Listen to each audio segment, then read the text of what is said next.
Hi, everyone, and welcome to this week's edition of What's Driving Token Prices. I'm your host, Katie Talati, Director of Research at Arca.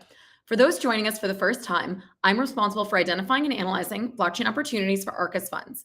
As part of our research, my team and I examine token prices and the market events that act as catalysts for price change. Based on our research and market events over the past week, here's some notable token price movements and what we think drove these moves. As a reminder, this commentary is not intended to be investment advice, investment research, or an investment recommendation. Please consult your investment professional for your own circumstances. All right, guys, welcome back to another week in the crypto markets. There is so much going on today. And actually, I had trouble because there are so many token things going on that I had to choose. But we have some fun ones, starting with this cute one.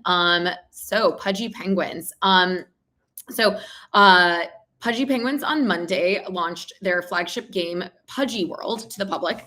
So Pudgy World is a browser-based game. It consists of 12 unique towns across the burg, and that includes narrative quests with characters Pengu and Polly, along with a set of mini games. So the game itself is free to play, and it does abstract away any references to crypto and NFTs, which is definitely a reversal of what we've generally seen with crypto-based games or crypto projects that create games. Is they usually make it more of a financial gimmick, and this is really purely just a free, fun, pure entertainment. Go check it out. You can play it without any actual hardware downloads. It's great. For those who aren't familiar with Pudgy Penguins, they were born out of the NFT collection that launched in 2021, and they've since gone on to become one of the most successful NFT IPs. They've had physical collectibles in places like Walmart, and they've got traditional brand partnerships with big names such as NASCAR and the NHL. The token for Pudgy Penguins, Pengu, traded up about 17% on the launch of Pudgy World on Monday, but it is down overall 4.6% for the week. All right, next is Starknet. So Starknet is the layer 2 scaling protocol that focuses on privacy as one of its main features. They announced the development this week of a new privacy token standard. And the idea is that this standard is designed to shield tokens such as stablecoins and kind of other assets from being seen on chain, but still abiding by regulatory guidelines for things like compliance and being able to unshield those tokens to see what is actually going on. A big hurdle to institutional adoption, something I've talked about a lot here, is just the privacy of kind of those on-chain transactions. Because remember, while maybe you can't tell if like I am sending money to somebody because you don't know my wallet address, you can still see how much money I'm sending somewhere. And in a lot of the tooling to track wallets has gotten so much more sophisticated now that it is possible to tag wallets online and see kind of who is sending things back and forth. So overall, this kind of leads us to a point where privacy is just becoming this increasingly important feature that we really need to work on. Everyone has their own solution for it. This is going to be Starknet's. So Starknet, Starkware, which is the company behind Starknet, is going to be developing this privacy-focused framework, and it's going to be called STRK20. The framework is going to be available on the Starknet L2 while also promising composability within existing applications. So existing applications don't need to rebuild from the ground up.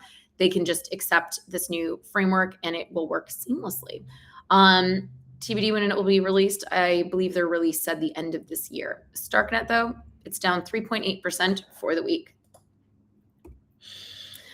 Okay, next up is Jito. So Jito is a Solana-based liquid staking provider. They, this week, announced that they've acquired a news and data platform called SolanaFloor. So SolanaFloor actually shut down this last month because their parent company called Step Finance suffered a $27 million exploit in the month of January. So with that, they had to shut down kind of like all their affiliated business lines with the shutdown. So Jito acquired SolanaFloor. They haven't disclosed what the acquisition amount was for. It's very common in these scenarios. Jito does plan to relaunch, though, this Solana-focused publication as soon as possible. And again, I find this kind of interesting because, Jito is at its core, it's a staking provider, but really the project has really created a lot of public things that can be considered public goods for the space. I would kind of put a lot of the smaller media publications in that bucket just because they are so niche that this is something that, maybe they have some ad dollars, et cetera, but it's not going to be a huge moneymaker for a project like Jito. The other thing that they've kind of done is that they created something called recently in the last several months called the Block Space Assembly Marketplace, or BAM for short, which is essentially just generalized infrastructure for Solana. And so we're kind of seeing more and more that while Jito has this like core staking business, they're trying to do more for Solana in the way that, things that maybe more of a foundation or for, more of a for-profit company would do for the blockchain itself. So definitely a way it's expanding its reach, and kind of filling all corners of the Solana ecosystem. Despite this though, Solana is down Jito is down 3.1% for the week. Okay, and then the big news was last week, basically OKX, which is the second largest crypto exchange, announced a partnership with the Intercontinental Exchange, or ICE for short. If you're not familiar with ICE, they are the parent company of the NYSE. So part of the partnership, ICE invested $200 million at a $25 billion valuation in OKX and has joined the OKX board.